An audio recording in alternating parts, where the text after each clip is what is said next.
जुतेनपुरी नाम का एक गांव था जहां के लोग जूते और चप्पल नहीं पहनते थे। जब भी कोई जूता पहनने की कोशिश करता उसके जूते अपने आप फट जाते थे। ये बात शहर में रहने वाले रोहित को पता चलती है, जो एक न्यूज रिपोर्टर का काम किया करता था। उस न्यूज के लिए रोहित जुतेनपुरी गांव पहुंच जाता है।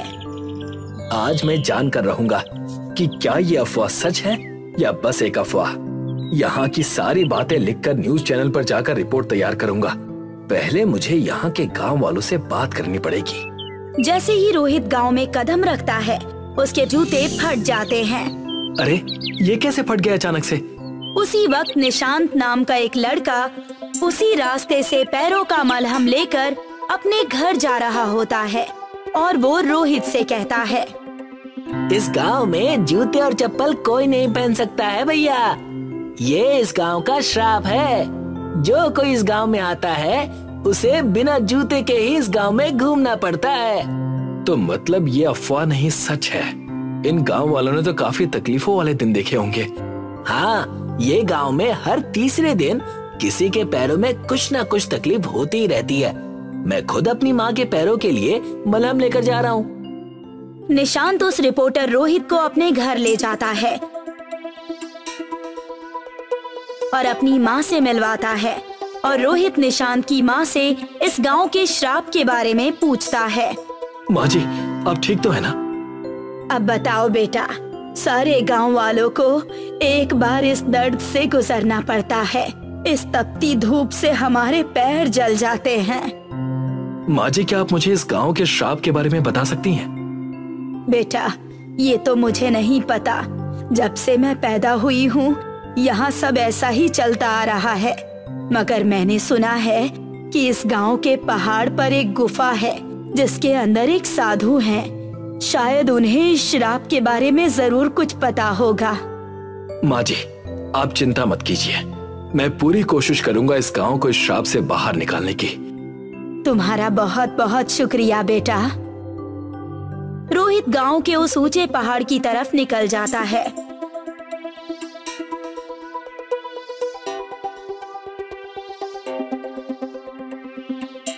वहां जाते ही उसे एक बड़ी सी गुफा मिलती है जिसमें एक साधु अपने ध्यान में लगे हुए थे। रोहित उन्हें देखकर कहता है, साधु महाराज, मैं रोहित हूँ, जो शहर से इस गांव में इसलिए आया था क्योंकि उसे जूते के श्राप के बारे में कुछ लिखना था। पर अब मुझे इस गांव को इस श्राप से मुक्त कराना है। साधु जी अपनी आंखें खोलते हैं और कहते हैं, मैंने तुम्हारी बातें सुनी हैं बेटा।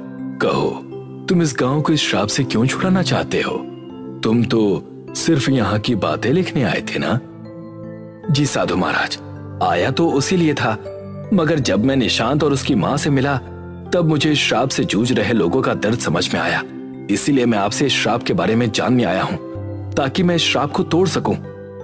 ठीक है, अगर ये बात है तो इसके पीछे की कहानी मैं तुम्हें बताता हूँ, जो फिलहाल इन गांव वालों में से किसी को नहीं पता। मगर तुम इस गांव के बाहर के हो, इसीलिए ये कहानी तुम जान सकते हो। बहुत पुरानी बात है, जब मेरे पूर्वज प्रेमदास जी गांव-गांव में अपनी यात्रा किया करते थे। ऐसे ही वो एक दिन बड़ी तेज बारिश में इस गांव में आ पहुंचे। वो गांव के लोगों के घर पहुंचते हैं। सुनिए, कृपया करके आज मुझे अपनी कोठी में रहने के लिए थोड़ी जगह दे दीजिए। मैं अपने साथ कोई वस्तु नहीं रखता, इसी वजह से आपके घर में ज्यादा जगह नहीं लूंगा। नहीं नहीं, मैं आपको अपने घर नहीं रख सकता, कहीं और जाइए। जी कोई बात नहीं, मैं कहीं और चला जाऊंगा। प्रेमदास ने हर दरवाजा खटखटाया, मगर उन्हें उस तूफान की रात किसी ने अपने घर में शरण नहीं दी। तब जाकर प्रेमदास जी इस गुफा में आए और पहले इंसान बने जिसने इस गुफा की खोज की। अगले दिन जब तूफान थमा तब प्रेमदास जी ने फिर से एक बार गांव के लोगों के पास पहुंचे। जी कुछ खाने को मिल जाता, बड़ी कृपा होती। नहीं नहीं, अगर हम आप लोगों को खाना देंगे तो आप लोग हर तीसरे दिन मेरे घर के पास आकर खाना मांगने लग जाएंगे। जी मैं एक यात्री हूँ जो एक गांव से दूसरे गांव जाता है। मैं बस थोड़ी देर के लिए ही गांव में हूँ, इसलिए मैं आपसे खाना मांग रहा था। कहा ना मैंने कि खाना नहीं मिलेगा। पता नहीं कहाँ कहाँ से चले आते हैं। प्रेमदास जी हर घर में खाना मांगते रहे, मगर किसी ने भी उन्हें भोजन नहीं दिया। चलने के कारण उनके चप्पल पूरी तरह से घिस चुके थे।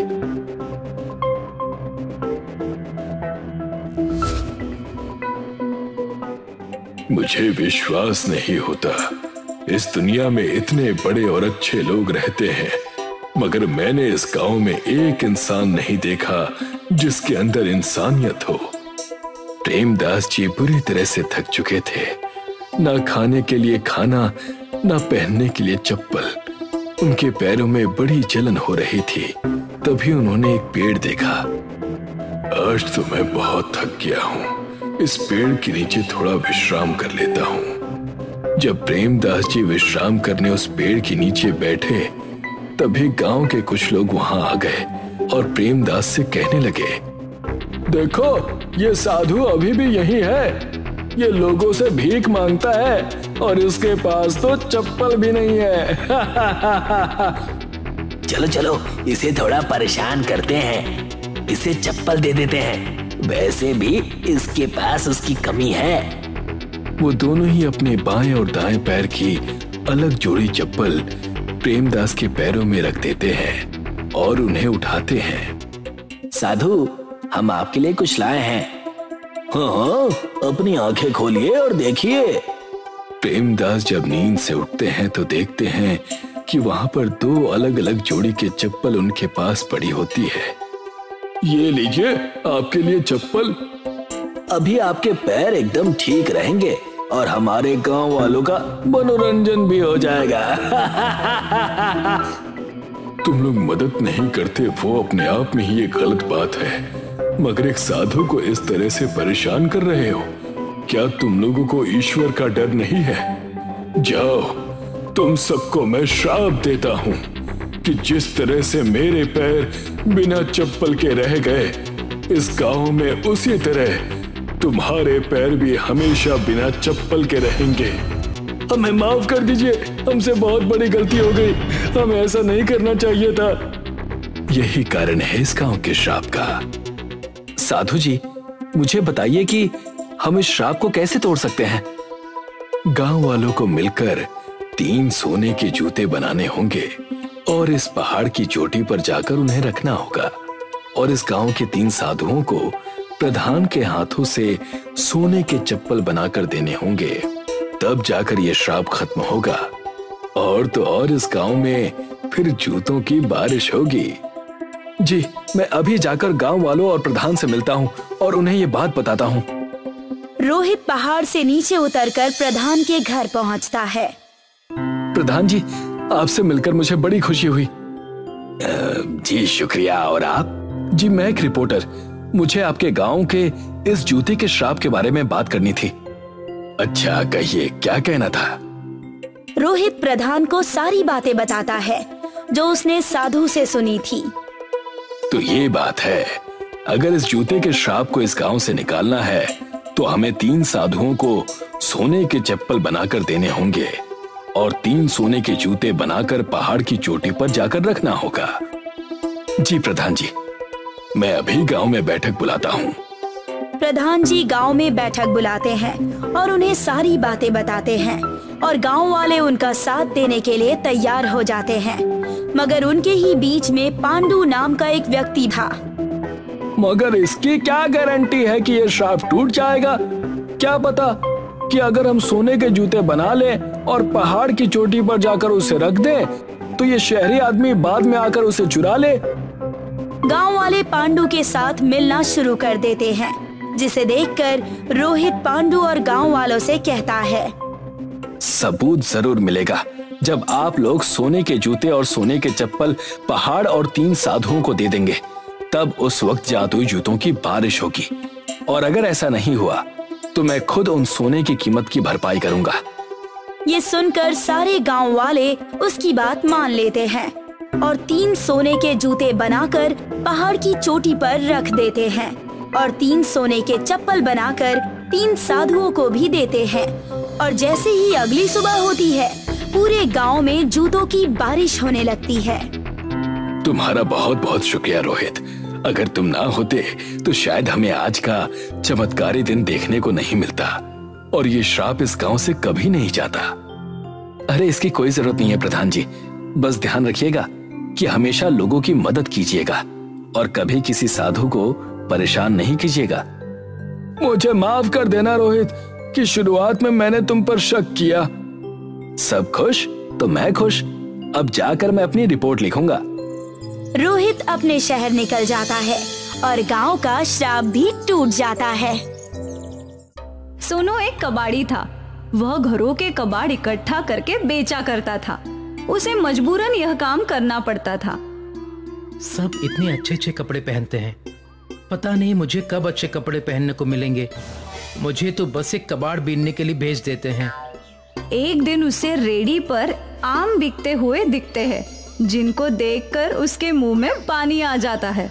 वह रेडी वाले के पास जाता है। भैया एक आम दे दो, बहुत भूख लगी है। 30 रुपए का एक आम है, ला 30 रुपए। मेरे पास पैसे नहीं हैं। तो मेरे पास भी आम नहीं है, चल भाग यहाँ से। दुकानदार उसे धक्के मारकर वहां से भगा देता है। सोनू ललचाई आंखों से आमों को देखता हुआ वहां से चला जाता है। चलते चलते वह एक पार्क में पहुंचता है। वहां पर प्रकाश और अनिल नाम के 2 लड़के आम खा रहे होते हैं। हाँ भाई, यार देख मेरे पापा इतना अच्छा आम लेकर आए हैं। अरे वाह, आम तो देखने में बहुत ही अच्छा लग रहा है। चल जल्दी से निकाल और खाते हैं। ये कोई आम नहीं है, बहुत खास आम है। महंगा भी बहुत होगा। बहुत महंगा है, मेरे पापा ने बाहर से मंगाया है। मुझे आमों का बहुत शौक है ना, इसलिए। आम खाना तो मुझे भी बहुत अच्छा लगता है। अब और सब्र नहीं हो रहा, जल्दी से आम निकाल, खाते हैं। अनिल और प्रकाश आम को खा रहे होते हैं, तभी वहां सोनू पहुंच जाता है और उन्हें आम खाते देख अपने होठों पर जीभ फिराता है। अरे इस कबाड़ी को देख, हमें आम खाते देखकर कैसे ललचा रहा है। क्या फटी हुई आंखों से देख रहा है? क्या कभी आम नहीं देखा? खाना है क्या आम? सोनू हाँ में गर्दन हिला देता है।